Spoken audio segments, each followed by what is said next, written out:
here we are, ready to go for a 1955 Philadelphia roll. This is reveal number 679. And this one is a wrapped up, taped up tube. Don't remember exactly where this one came from, but I know I've had it for quite a while because I haven't bought any 55 rolls in a while. So when we dump this out, we'll know whether or not we've got a good roll, because I have not seen inside of it. There's the cap, and here we go. Hello, everybody. Looks like an original roll. Original roll. Generally, all the coins are the same color, the same shade, have about the same look to all the coins on the side. And when you start going through the actual roll, you'll know if you have an original roll because you'll run into just a few, up to about 8 dies, 8 maybe 10 dies, different dies, over and over and over again. Original rolls don't necessarily mean anything regarding condition, because condition comes from storage, not from whether or not the rolls are original. 1955 Philadelphia, we of course look for the major double die obverse, which is going to be more or less like finding teeth on hens. Oh, that was the first coin, and that one belonged to Sureg. Let me go back and show the reverse here again, just to bring the person's name back into the fold. Sureg's coin. Have a die crack over here on the left wheat, right there. Pretty decent size die crack there, with a little chip at the top of the crack. The chip at the top of the crack. Yeah. All right. So there's coin number 1. And done. Coin number 2. Frosty. Frosty the coin man. Oh, that's what we call a poor man's double die. The poor man's double die isn't a double die at all. The poor man's thing just shows that we have some rather extreme wear on the die, pulling molecules of steel off the die next to the outer devices in the direction of the rim. You can see that here very clearly on A God We Trust, and probably the L and the I of Liberty. Has no premium value. Look at the reverse here, and we see one of the latest die state reverses we will ever see, and this is very common for 1955. Dated Lincoln cents.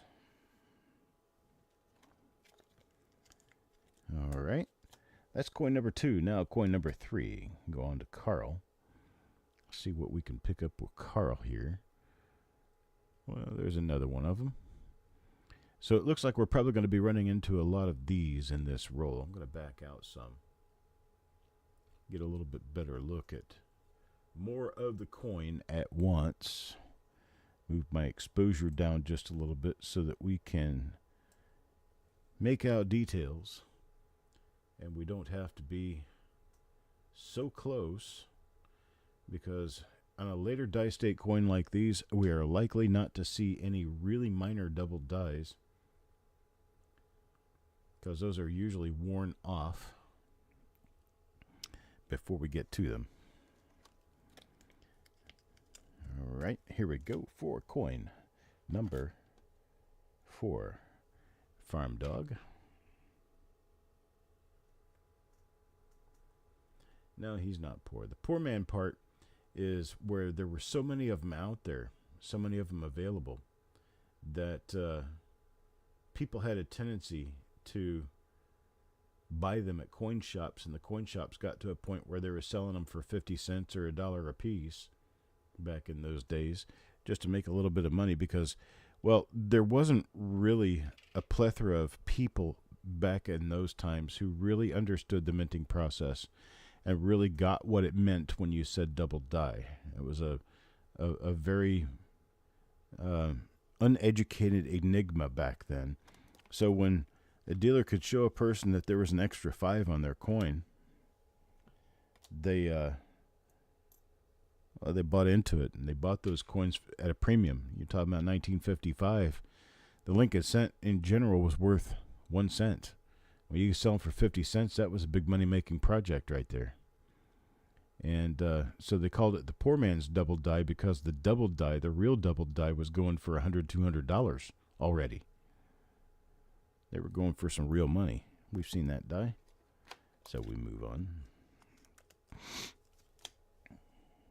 And so that's why we call it the poor man's double die. A poor man could afford that one and put it in their album in the spot where the album company placed a hole for a 1955 double die, which is a problem in and of itself because the 1955 double die is a die variety, coupled in with the error category when you talk about buying and selling coins, the error variety market. And coins that are part of the error variety market should not be listed in mainstream, or should not be placed in mainstream albums because, well, I'm kind of a completist. It's all or none. And if you're going to do a Dansko album with a 1955 double die, a 1972 double die, and a 1922 no D, then why not put the 83 double die, or how about the 84? How about the 97 double D or the 88 double D? Or maybe you want to put the 36 double die, or probably all three major ones. Let's put in the 1943 Class 6 double die. Before you know it, you end up with an album that has, instead of 75, 80 holes in it for all the different issues, you end up with an album with 4,000, 5,000 holes. And so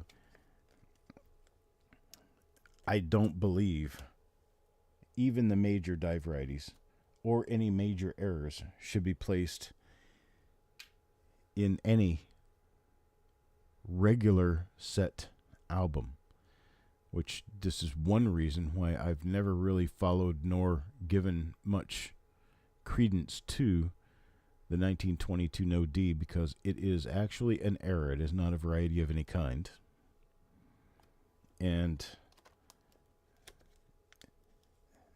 they didn't intend on making them.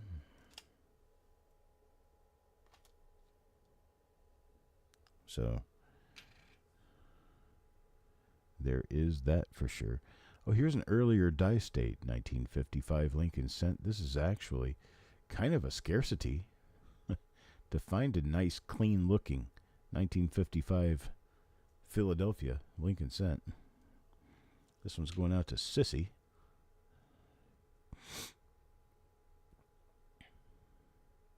I don't have anything on it, but it is a nice-looking 1955 Lincoln cent. That's coin number 9. Let's hit coin number 10 now and see what we see there. Well, there's another one. Looks like the same die pair, I think. Same die pair we ran into for Sissy? I think so. Very nice. Okay. Well, let's move to number 11. Also a relatively nice looking one. That has what I believe to be a possibly unlisted double die. Possibly an unlisted double die here. Everybody gather round. That I know of, we don't have any double dies listed in 1955 Philadelphia that are the extra little stumpy part off of Trust. And this one appears, yep, definitely has it. Let's get the exposure time up a little bit. There you go, right there. That looks like an extra end to a T. So let's see if that follows through with any other letters. I don't see it on the E or the W of we. is, it looks like it could be on the other T. So something that's more common in 62, 63 than it would be in 55. But that looks like what could be a new double die. How about that? 1955, one of the most studied dates in Lincoln Sense by way of people looking for double dies. And we find one that I do not believe is listed. Eric will definitely tell us about that. Hello, Southern Coin Hunter. How you doing?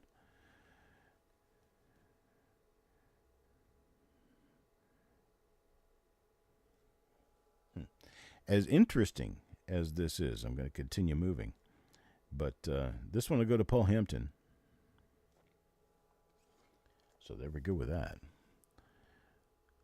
I'll give everybody a chance to get a screen capture of that, and or for Eric to find it and look it up.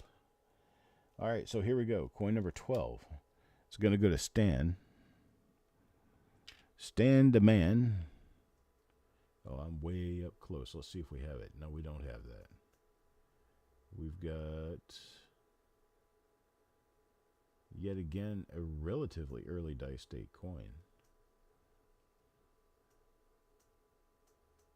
And we're going to come back down to this level of magnification, make things a little easier to see.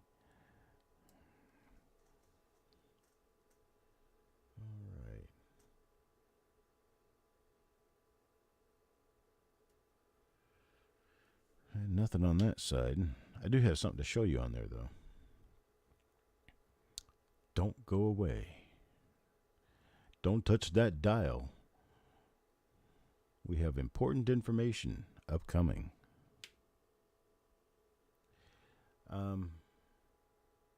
So this, what you can see on this coin relatively well. I'm going to go ahead and zoom in a little bit more just to make it more readily apparent. You got a little bit of doubling at the top of the B and the top of the E, right up there on Liberty. Very common to 1955 Lincoln Sense. It's a master die double. And then over here where you've got the lower part of the T and the Y appear to be doubled to the left. Same effect, same thing. Now, this up here is something that we have been doing some research on. We do believe that these are scratches in a master hub or a working hub. You notice that these are actually recessed in the coin, which means that they were in positive relief on the die, meaning that it could not have been die scratches because die scratches are raised on the coin. And these are sunken in on the coin, so it had to have happened at the hub level. And we've seen others. I'm sure that Eric will tell you that he recognizes these from other sources. These are not scratches on the coin. These were actually placed into the coin by the die making or by the minting process.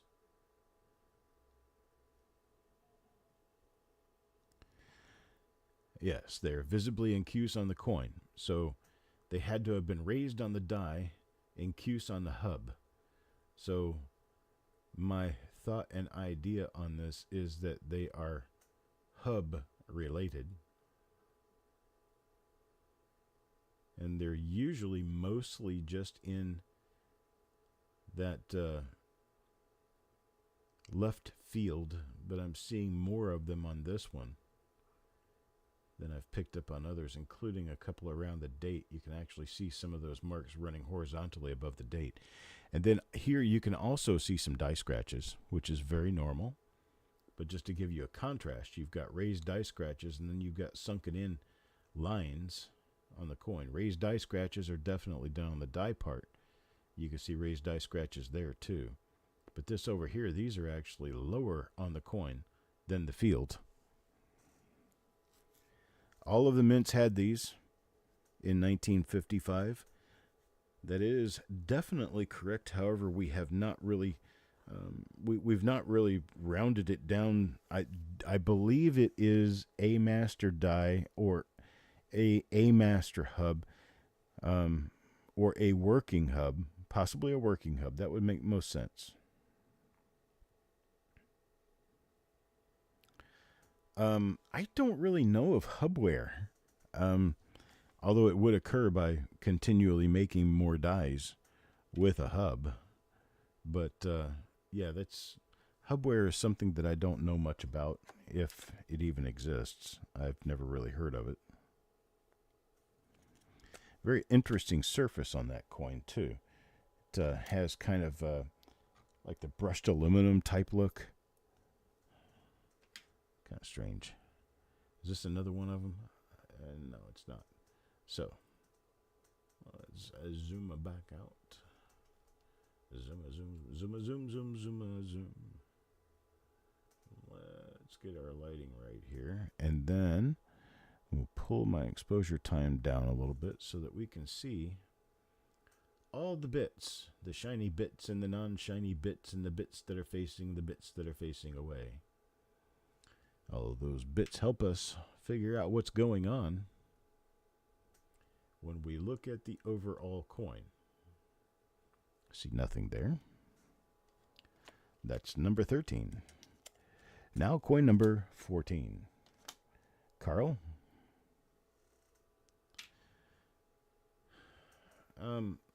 Yeah, hub damage would be more like it. Things that are done on the hub or reworking of the hub, where in some cases you'll see trenches around the devices, especially the bust, on some of the coins from the 30s and 40s. Those are reworked hub, where the hub is strengthened, or the design is strengthened on the hub by engraving a line, a trench, around the outside edge of the face. Then you've got these abrasive lines that had to have been done on a positive model, which would be a hub. Most generally a working hub. Man, this one is a nice, straight up 1955 Lincoln cent right here. You just don't see these very often, where they've got just not really a lot of crap on them and not a lot of wear on them or anything else. It's just a pretty coin. Okay, got some spotting on the reverse, but it's still part of a relatively pretty coin with regard to its dice date. Dice date will be something that we've got coming up this weekend. We're going to be doing, finally, I think we're going to be able to do successful broadcast of the Die Variety Show, where we will be able to talk more about dice date and explain how we determine dice date. That'll be Saturday evening. We'll record that as a regular show and upload it to YouTube, so everybody will have a chance to see it. But it's also going to be a live show with comments, so you guys will be able to ask questions during the show, and we might even be able to bring somebody into the conversation on live broadcast, where we can talk about some different subjects related to dice date and coins. This is another case of the recessed lines. Got plenty of those going around here today. Number 18 now for Coins and Ghouls.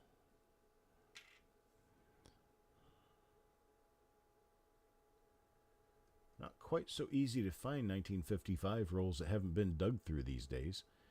Of course, many that have been dug through only to look for the major double die, and then for the most part dumped from there. This doesn't have anything in it, I'm going to sell it.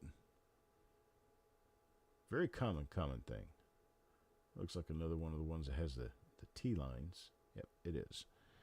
Another one that has the T lines, so I'm going to put that one with the other. I'm going to take a look at this first coin that we looked at again with these and try to pull a good marker out of them. Okay, heavy die scratch above the 5, above the second 5. And that's that first one I noticed with this. Check this one and see if it has the same markers. It does not. Well, then let's get close and see if we do indeed have what I thought I was seeing.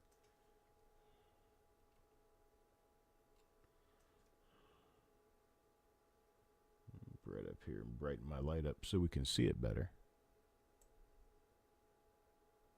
Yes and no. It kind of does, but it kind of doesn't. So I'll probably just set this one over to take a better look at it, but probably not include it in the overall "this is a die variety" pile. All right, here's one for Eric Beyer. Let me get it focused in on the coin and take a good look here.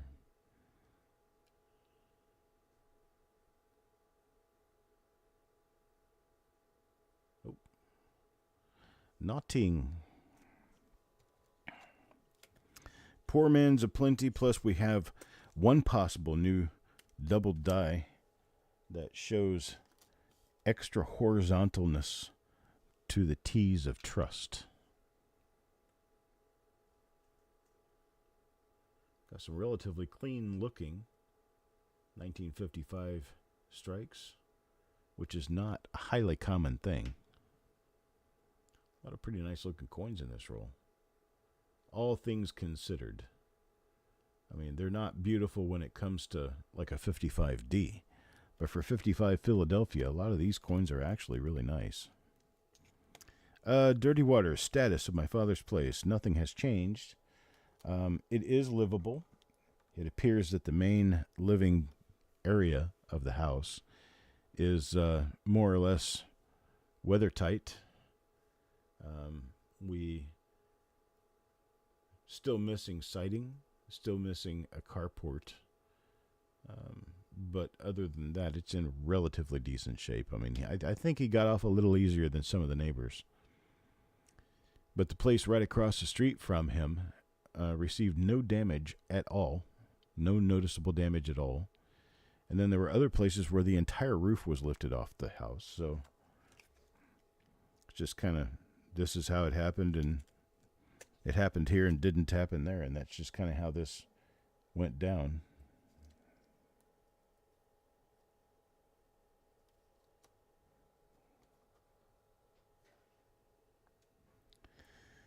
$1927 Southern.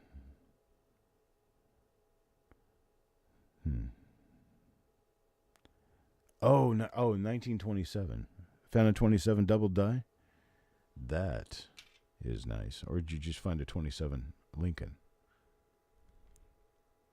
1927 double die FS 101. Most notable in God We Trust, and kind of on the 7 of the date. Not highly noticeable. It's still a pretty decent looking double die. DDO. All right. Very nice.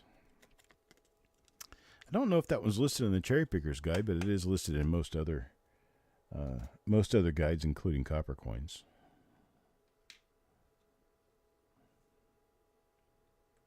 Well, I said it before. It's FS 101. So if it's FS 101, it should be in the Cherry Pickers Guide, I would think. That's where I would put it.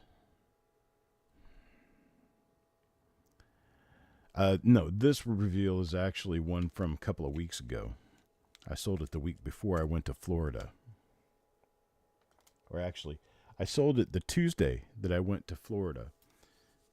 And it was supposed to have occurred on Thursday or Friday, but my plan got kind of foreshortened, and I went to Florida a little bit earlier than I had thought. And it turned out that I couldn't get the reveal done before I left. And then all last week I was busy with other things and had a couple of little cases where I just wasn't doing very well. And then here we are, the following week on Thursday. Man, time just rolls right on by. But we're going to get the first 2 of that week's 4 reveals done. And then our 2 reveals for this week, the ones sold earlier this week, will be done this weekend.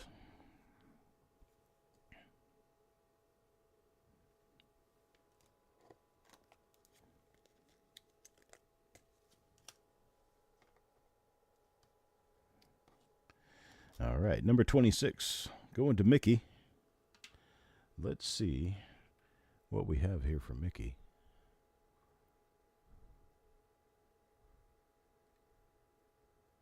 Not seeing anything on that one.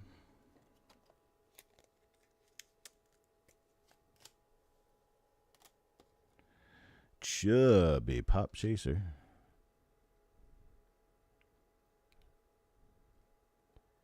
It doesn't look like I have anything special going on here right now. So we'll put this one. Yeah, these rolls have been sitting on my desk for at least 2 weeks. So I apologize for not getting to these any quicker than I do sometimes, but life goes on. I do the best I can with this.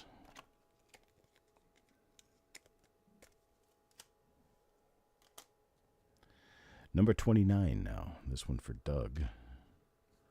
Let's see what Doug got. 1955 is one of those years. Usually you'll get something or you won't, you know?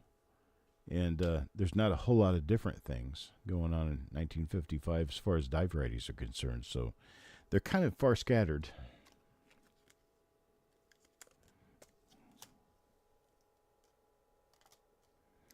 But we might have found a new double die in this. So keep hunting. It pays off. Maybe not in huge spades and maybe not every day, but it's certainly going to pay off over time. You're going to find stuff that's actually worthwhile.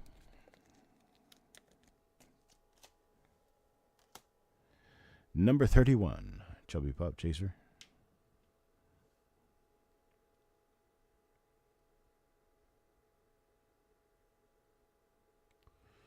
Oop.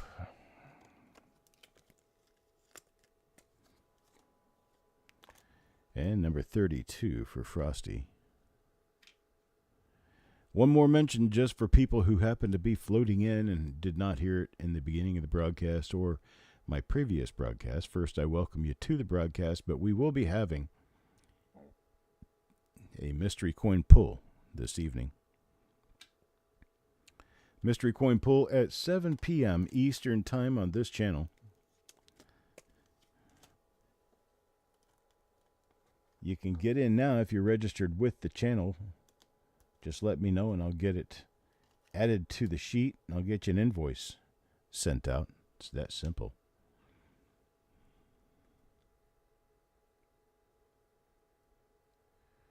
It's just that easy.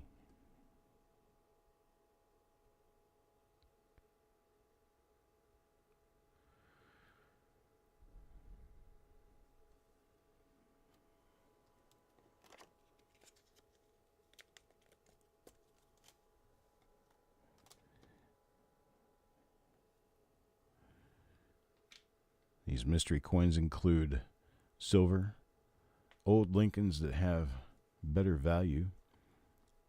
There's going to be BU and uncirculated Lincolns.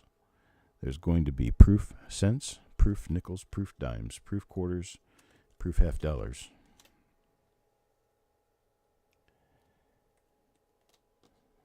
Number 35 for Paul Hampton.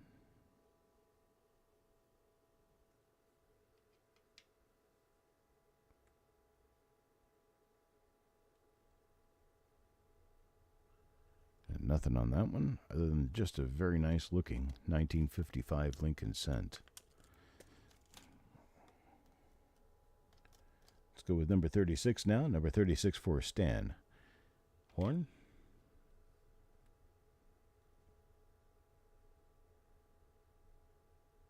There we go. Now does that have what we're... No, see, it doesn't. It doesn't have that mark. So let's get a new mark for this. New mark for this, we've got 3 little die scratches just inside the throat right there. 1, 2, 3. So now I can take my coin and check it against this because I know this is one of them. Little extra horizontal bar sticking out of the left side of the top of the T. Top of the first T in trust. put this in the holder and stick it over here, and then I'll pull this other coin, number 11, and see if it has the marker I just found. And it does. 3 little marks right in the throat. So whatever that hump is above the 5 is probably lamination, which is a coin-to-coin thing based on the planchet. What I was thinking earlier.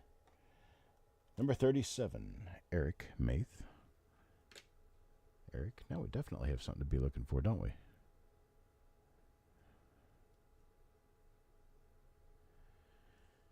Nut and honey, unfortunately. Typically in these rolls, we're going to have up to 10 or 15 coins that have something in them. Any number below that is acceptable and expected. Sometimes we get way more. Hey, look at that. You've got the marker for it. Let's go up and see if it's there. It is. Well, how about that? So Chubby Pop Chaser gets one of these as well.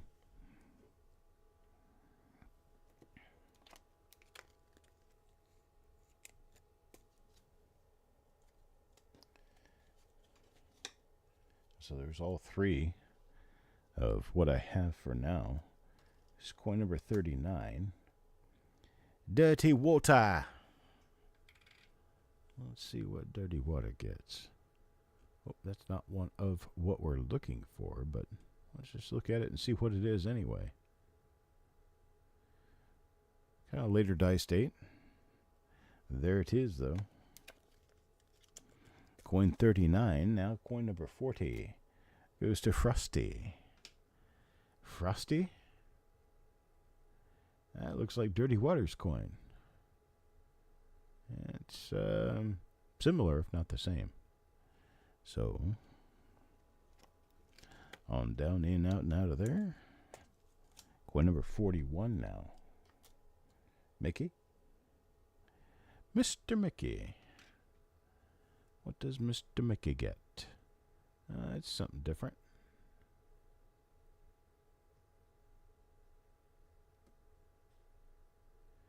I don't see any treats coming out of it, but it is a different die.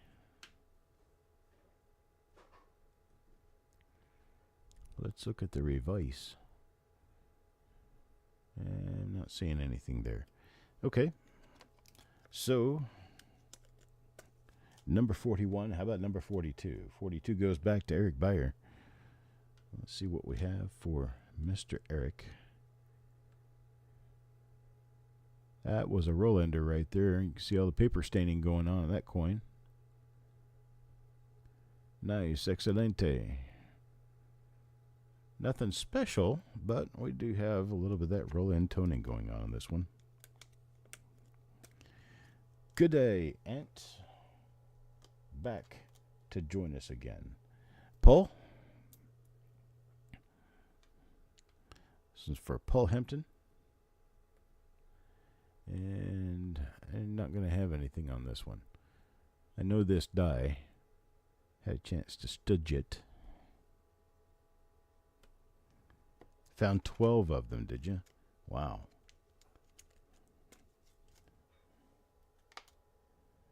Oop, got Taco John's name in there backwards. Let me flip it around. There we go. Canadian Roll Hunter, how you doing? There's Taco John. Let's see what Taco John gets. Looks like he's going to get one of our double dies. How about that? There's another 3 scratch throat.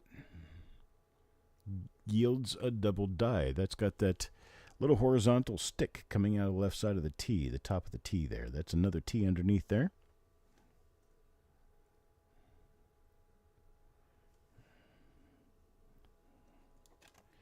And so, Taco John. Yeah, right? Taco John gets one. At least I've got 4 different people so far. Stan Paul, CPC, and Taco John are my 4 minor double die recipients so far in this roll. Now, of course, we're going to be going back through the roll again to see if I missed anything, which is possible, if not even likely. Especially since for a little while I was using the wrong marker.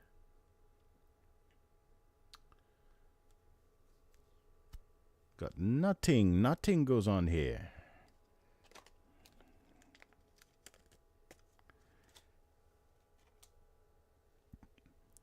$46 now to Doug. Excuse me. Another throat clash. No doubling. That one for Mr. Doug.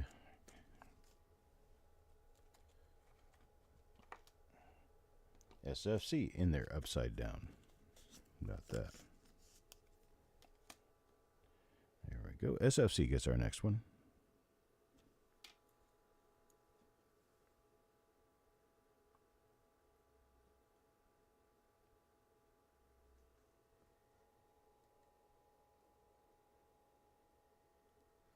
Just checking that real close. All right.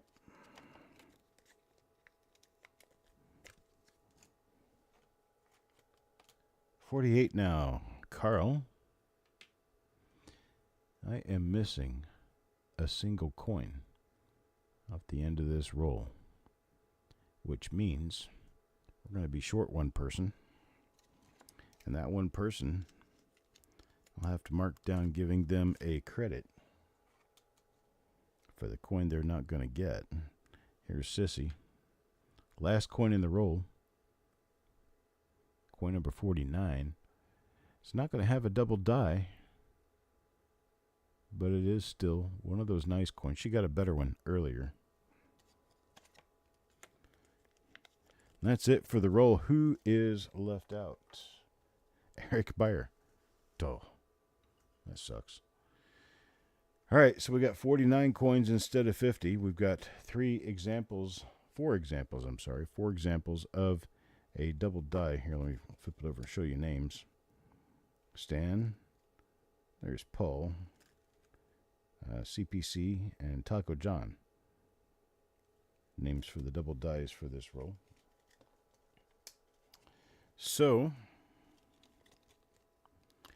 all right, so we've got Eric coming up next, and I'm going to end the stream, so give it over to him. You guys have a great day, and I'll talk to you this evening at 7 p.m.